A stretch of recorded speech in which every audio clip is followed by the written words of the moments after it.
இப்போது ஜாவாஸ்கிரிப்டில் sorting key approach எப்படி பண்ணுறதுன்னு பார்ப்போம். ஃபஸ்ட்டு வந்து குரூப்ஸ்னு ஒரு ஹாஷ் மேப் டிக்ளேர் பண்ணுறேன். நெக்ஸ்ட்டு வந்து for let word of string of அரேஸில் இருந்து ஒவ்வொரு வேர்டையும் லூப் பண்ணுறேன்.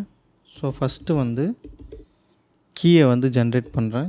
கீ வந்து நம்ம word dot split of dot sort dot join, அதாவது ஸ்ட்ரிங்கை வந்து சார்ட் பண்ணுறோம். இதுதான் நம்மளோட hash map key. So groups of key equal to groups of key or empty array. groups of key already இருந்துச்சுன்னா groups of key செட் பண்ணிவிட்டு, இல்லைனா வந்து empty array செட் பண்ணுறோம். நெக்ஸ்ட்டு வந்து groups of key dot push of word. இப்போ நமக்கு object dot values of